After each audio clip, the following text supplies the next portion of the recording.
Imagine this. You stand before someone who once believed they could define your reality.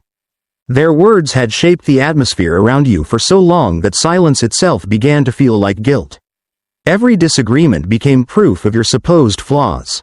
Every attempt to explain yourself became another courtroom where they served as judge, jury, and executioner. Yet something has changed, not because they have become kinder, wiser, or more compassionate. Something has changed because the invisible architecture inside your own mind has begun to shift.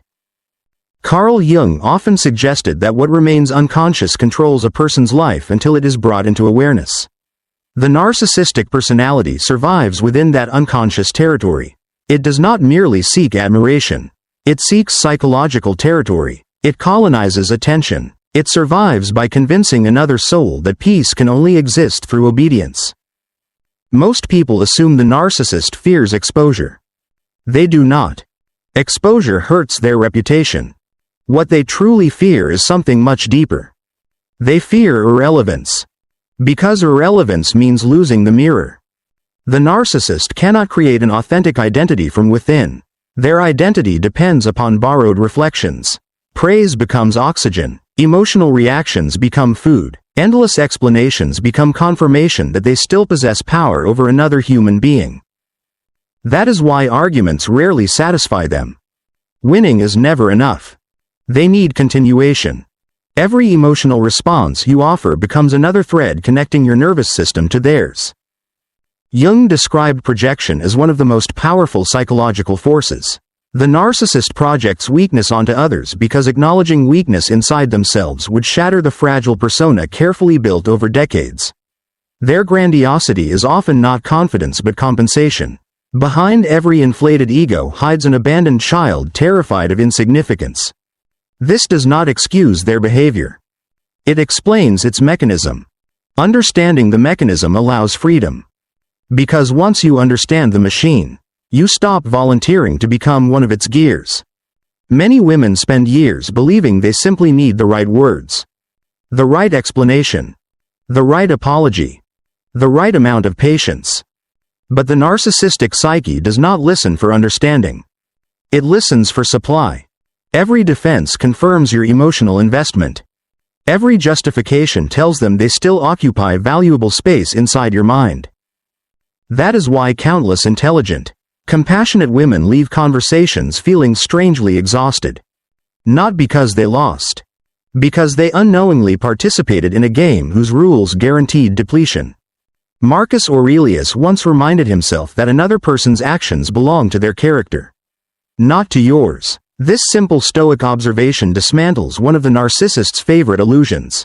They desperately convince others that every emotional storm they create somehow belongs to the victim. You become responsible for their anger, responsible for their jealousy, responsible for their emptiness, responsible for their inability to love. Eventually, many begin carrying emotional debts they never actually owed. This is where individuation quietly begins. Jung's process of individuation is not becoming someone new. It is remembering who existed before fear demanded performance. There comes a mysterious day when a woman notices she no longer rehearses conversations before seeing them. She no longer calculates every sentence. She no longer edits her personality to prevent another person's emotional explosion.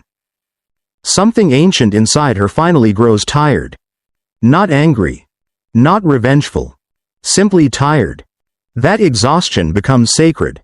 Because exhaustion often marks the final chapter of illusion. There is a profound difference between breaking and awakening. From the outside they can appear identical. Both involve tears. Both involve silence. Both involve solitude. Yet one collapses inward. The other opens outward. The narcissist rarely notices this transformation at first. In fact, they often misinterpret it. They mistake your calmness for surrender. Your silence for weakness. Your distance for temporary disappointment. They assume another cycle will soon begin. After all, every previous cycle eventually returned to familiar patterns. But individuation is not a cycle. It is an irreversible migration of the soul. The unconscious begins reclaiming abandoned territory. The shadow no longer appears as an enemy but as an honest witness. The woman who once apologized for existing begins noticing where she betrayed herself. She remembers every moment she laughed at jokes that wounded her. Every time she minimized disrespect. Every occasion she abandoned intuition to preserve someone else's comfort. The shadow quietly whispers, "You always knew." Not because she was foolish. Because survival demanded forgetting.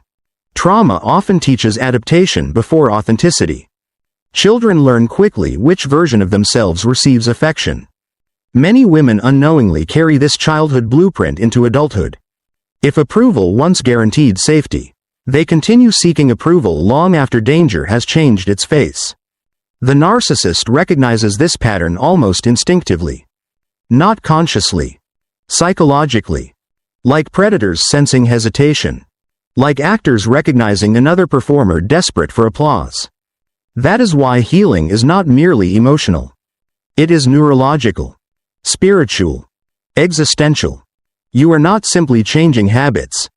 You are changing identity. And identity terrifies those who benefited from your previous one. Seneca warned that slavery sometimes survives not through chains but through habit. Psychological captivity works similarly. Eventually the prison exists even when the door remains open. The narcissist depends upon that invisible prison. Because physical control eventually fails. Emotional conditioning lasts much longer. Until one unexpected sentence dismantles everything. Not because it is clever. Not because it is cruel. But because it refuses participation. People often imagine powerful words must sound dramatic. They imagine fiery speeches. Perfect revenge. Public humiliation. Yet genuine psychological power almost always sounds disappointingly simple. Its strength comes not from vocabulary, but from detachment. Because the nervous system always recognizes authenticity before language. Imagine standing before someone who once controlled every heartbeat of your anxiety. Imagine they launch another accusation. Another manipulation. Another carefully rehearsed performance designed to provoke guilt. And instead of explaining, instead of defending, instead of negotiating your humanity, you quietly look at them and say, "You are entitled to your opinion." Nothing more. No trembling voice. No hidden anger. No desperate hope they finally understand. Just peaceful certainty. To an emotionally healthy person, those words end a disagreement. To the narcissistic psyche, those words signal something terrifying. Ownership has ended. Because beneath those few ordinary words hides an extraordinary declaration. You no longer possess authority over my inner world. That is the sentence they truly hear. Not the literal one. The unconscious one. The sentence beneath the sentence. And for perhaps the first time, they encounter a person who refuses to become a mirror. A woman who no longer argues over reality cannot be psychologically colonized. A woman who no longer seeks permission becomes unpredictable. And unpredictability dissolves manipulation. The narcissist does not fear loud voices. They fear inaccessible souls. The silence that follows such a sentence often becomes more unsettling than any argument ever could. It is not the silence of defeat. It is the silence of completion. Something invisible has ended, though the narcissist may not yet understand what has disappeared. For years, perhaps decades, they had relied upon a predictable emotional rhythm. They provoked, you reacted. They withdrew, you pursued. They criticized, you explained. Every movement confirmed that the invisible thread between you remained intact. Then one day, the thread simply stopped moving. This is the moment Jung might describe as the collapse of projection. The narcissist has long depended upon another person carrying emotions they refuse to acknowledge within themselves. Their shame becomes your insecurity. Their envy becomes your self-doubt. Their chaos becomes your responsibility. Projection functions like an invisible transfer of psychological weight. It is not magic. It is repetition. Given enough time, repeated accusations become internal beliefs. You are too sensitive. You are impossible to love. You always create problems. At first these statements sound absurd. Later they become questions. Eventually they become identities. That is the hidden violence of emotional manipulation. It rarely begins by controlling your actions. It begins by editing your self-perception. When self-perception changes, behavior follows naturally. A woman who believes she is difficult becomes easier to control. A woman who believes she is selfish struggles to establish boundaries. A woman who believes she deserves abandonment accepts treatment that once would have shocked her. The narcissist often mistakes this transformation for love. But it has nothing to do with love. It is dependency wearing the costume of intimacy. Carl Jung warned that until the unconscious becomes conscious, it will direct life while convincing the individual that fate is responsible. Many women believe they repeatedly attract narcissists. Yet what often repeats is not destiny but an unresolved psychological pattern.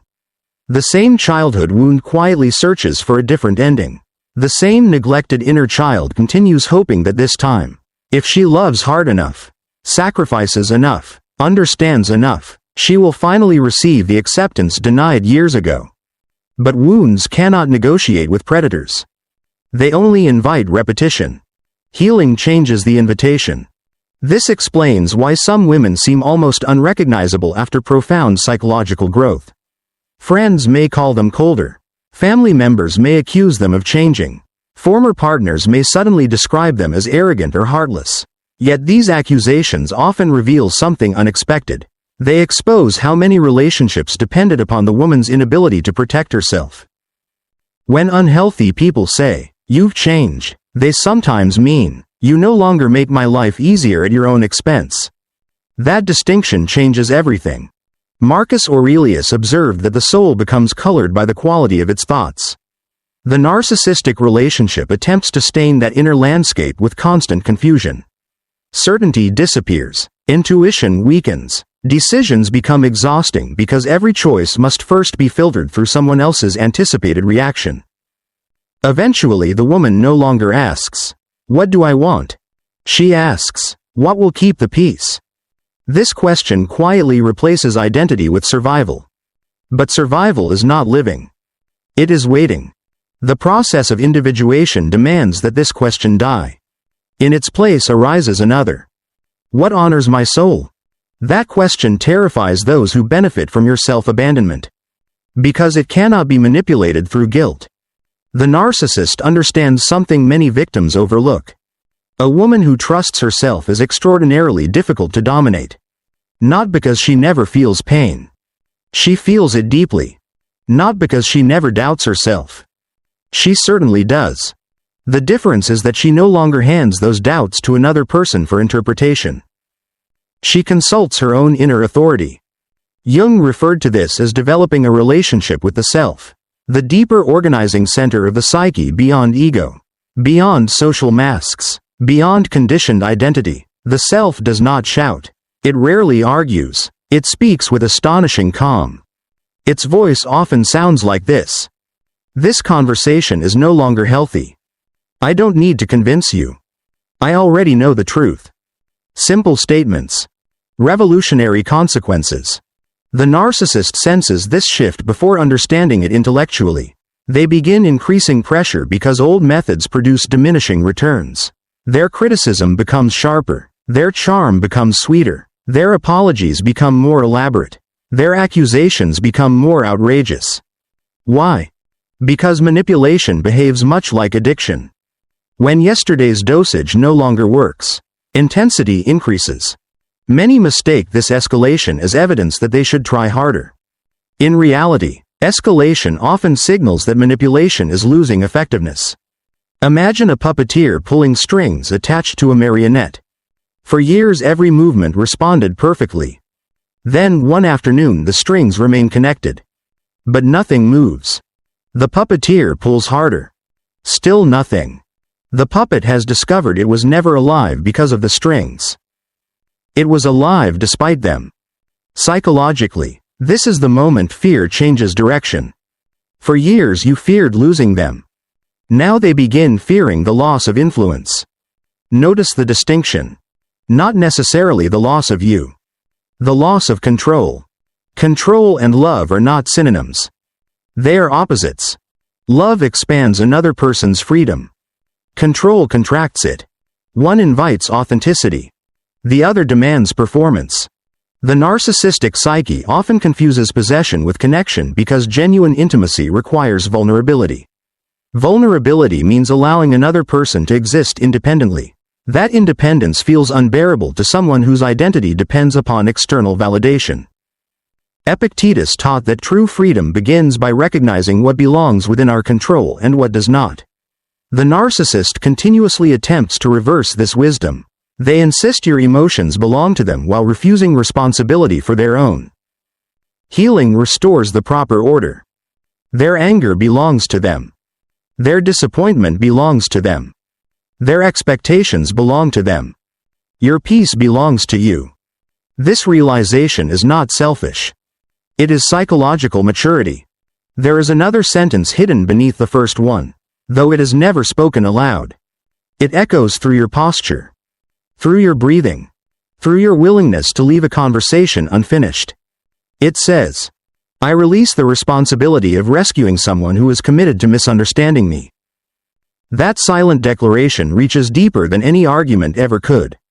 Because narcissistic control survives through endless engagement. Every debate renews the contract. Every defense extends the lease. Every emotional explosion keeps the machinery running. Calm disengagement quietly disconnects the power source. This is why many narcissists suddenly accuse a healed woman of being emotionless. Ironically, the opposite is true. She has finally become emotionally available to herself. Instead of pouring every ounce of empathy into someone determined to exploit it, she begins directing compassion inward. The frightened child within her no longer waits for permission to exist. She stops apologizing for boundaries that should have existed all along. And something extraordinary begins to happen. The woman who once feared being abandoned realizes that abandoning herself had always been the deeper tragedy. Everything else was merely its consequence. Once that realization settles into the deepest layers of the psyche, the entire emotional landscape begins to reorganize. It does not happen in a dramatic explosion. There is rarely a cinematic farewell or a perfectly crafted speech that ends years of manipulation. More often, transformation arrives quietly. It enters through ordinary moments, a morning coffee enjoyed without anxiety, an evening spent without rehearsing imaginary arguments, a night when sleep finally comes without wondering whether someone else approves of your existence. These moments appear insignificant to the outside world. Psychologically, they are revolutionary. Jung understood that the psyche naturally seeks wholeness. Every unconscious fragment longs to return home. Yet the narcissistic relationship interrupts this movement. It convinces a woman that her energy belongs everywhere except within herself. She becomes an emotional caretaker, an interpreter of moods, a manager of crises that were never hers to solve. Eventually she forgets what her own emotional climate feels like. She recognizes everyone else's storms but cannot identify her own seasons. This is one of the deepest costs of psychological domination. It steals not only peace. It steals familiarity with the self. The narcissist rarely notices this theft because they mistake availability for affection. As long as someone remains emotionally accessible, endlessly explaining, endlessly forgiving, endlessly trying to repair what they did not break, they assume the relationship is alive. But genuine connection cannot survive where authenticity is punished. Every time honesty results in criticism, a small part of the soul retreats. Every time vulnerability becomes ammunition, another doorway quietly closes. Eventually the woman develops what trauma psychologists describe as hypervigilance. Her nervous system scans every expression, every pause, every change in tone. She becomes astonishingly skilled at predicting emotional weather. People praise her intuition. Few recognize its origin. Many intuitive women were first forced to become survivors. They learned to detect danger because safety depended upon it. This is why healing can initially feel so uncomfortable. When chaos disappears, silence feels unfamiliar. When criticism stops, the mind searches for hidden threats. When peace finally arrives, the nervous system mistakes it for emptiness. The body has lived so long inside survival that serenity feels suspicious. This is not failure. It is recovery. Recovery asks a difficult question.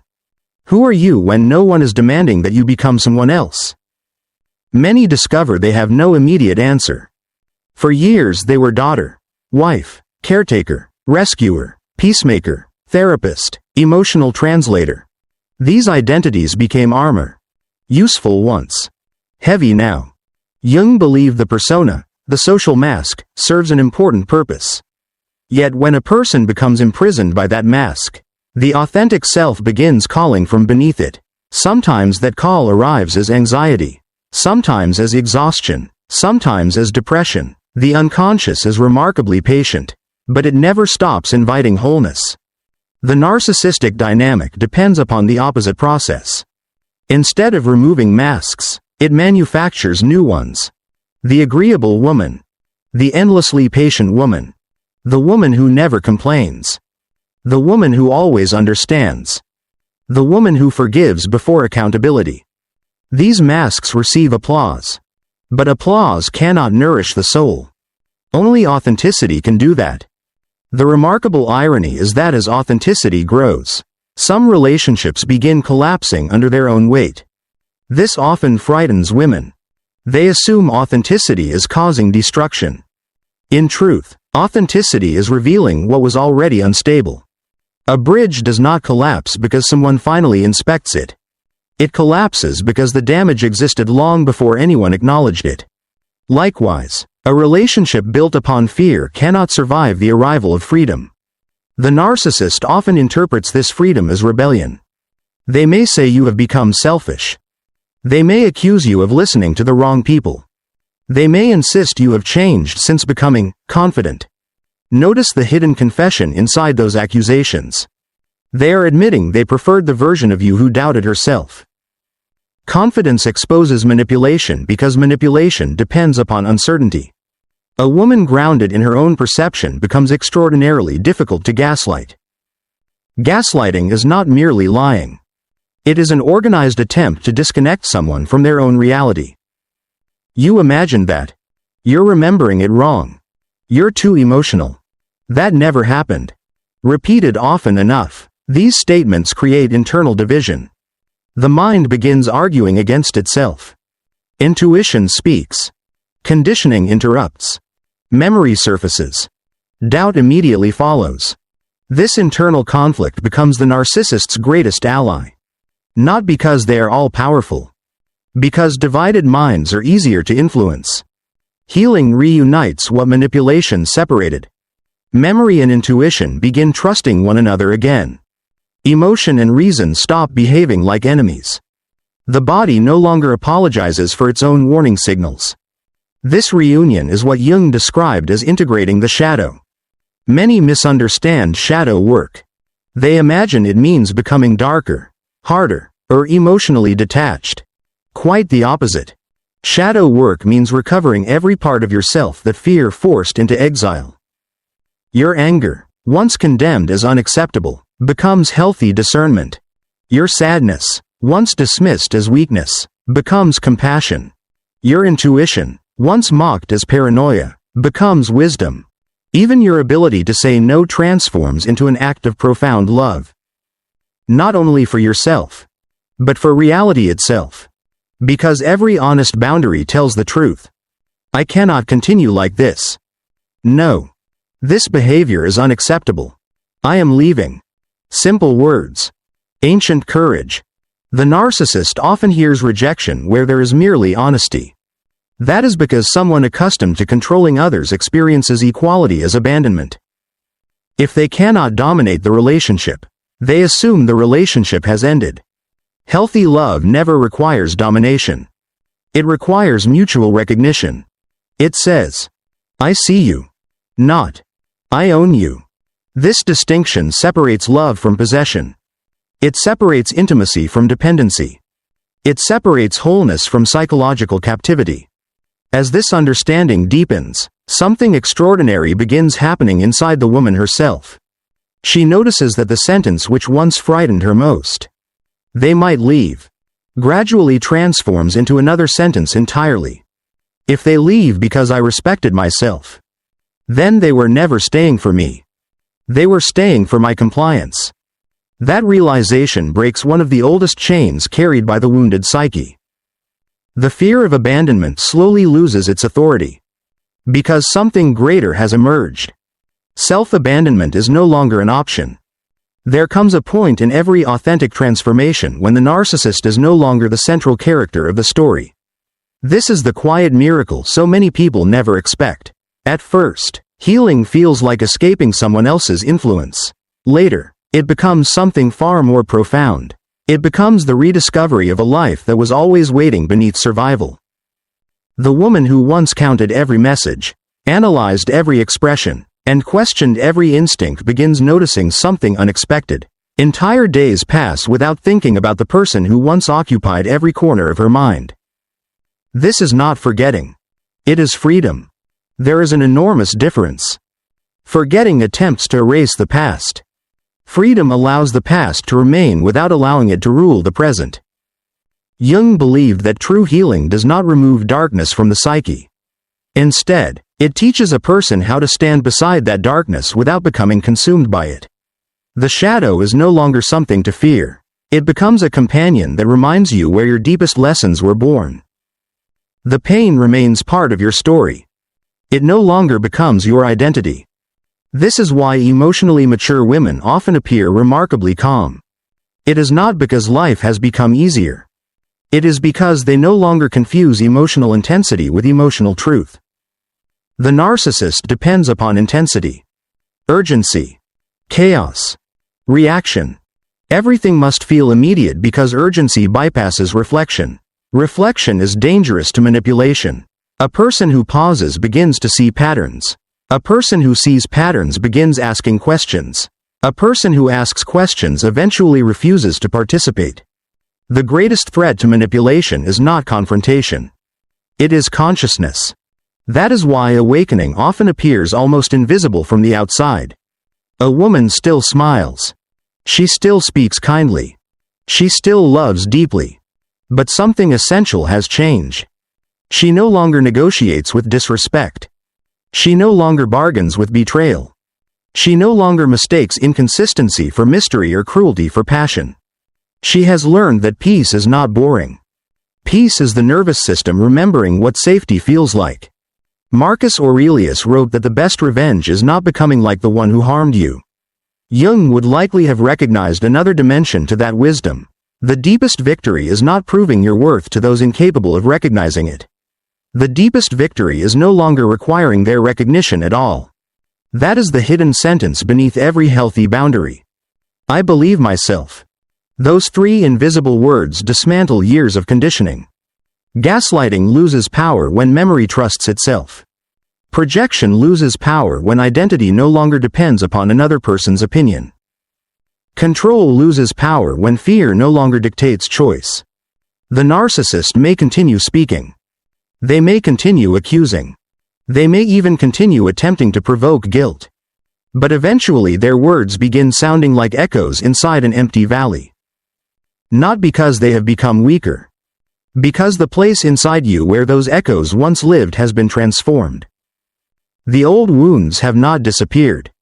They have become wisdom. The frightened child who once searched every face for permission finally discovers something extraordinary. The permission was never theirs to give. It always belonged within. Epictetus taught that no one can truly harm your character unless you surrender it yourself. This does not mean abuse is insignificant. It means your essence remains greater than what happened to you. Trauma may shape the nervous system. Betrayal may wound the heart. Manipulation may cloud perception. But none of these experiences possess the authority to define your soul forever. That authority belongs to you. Every day you choose honesty over performance. Another piece of yourself returns. Every boundary becomes an invitation for self-respect. Every moment of silence replaces years of unnecessary explanation. Every refusal to defend your reality strengthens your relationship with the self. This is individuation. Not perfection. Not becoming fearless. Not becoming emotionally invincible. Individuation is the lifelong courage to become increasingly authentic, even when authenticity disappoints those who benefited from your silence. Some people will never understand your transformation. They only knew the version of you that apologized for existing. They mourn the loss of someone who was never truly free. Allow them to misunderstand. Understanding has never been the price of authenticity. There is profound peace in realizing that your purpose is not to convince every person who misjudges you. Your purpose is to remain aligned with the deepest truth you can consciously live. That truth does not shout. It does not demand applause. It simply stands. Steady. Rooted. Whole. The narcissist may always search for another mirror. Someone else to reflect the image they desperately need. But you no longer exist to become anyone's reflection. You are becoming your own light. And light possesses an extraordinary quality. It does not argue with darkness. It simply illuminates. There will still be difficult mornings. Certain memories may unexpectedly return. A familiar voice may briefly awaken old fears. The heart may occasionally remember what the mind has already released. Be gentle with yourself in those moments. Healing has never been a straight line. It is a spiral. Each return brings greater awareness, greater strength, greater compassion, not only toward others, toward yourself. One day you will notice that your energy is no longer spent trying to prove that you deserved kindness. Instead, you will naturally offer kindness to yourself first. You will stop measuring your value by how much you can endure. You will stop confusing sacrifice with love. You will stop believing that being chosen is more important than choosing yourself. And perhaps, without realizing it, you will speak the sentence that the narcissist feared all along, not merely with your voice, but with your entire way of living. My peace is not available for negotiation. No argument can compete with that. No manipulation can penetrate it. No projection can redefine it. Because the woman who has embraced her shadow, reclaimed her inner authority, and walked the path of individuation no longer searches outside herself for permission to exist. She has become the author of her own inner world. She has discovered that emotional freedom is not found in changing another person. It is found in refusing to abandon herself ever again. A woman who knows her worth does not pursue, she chooses.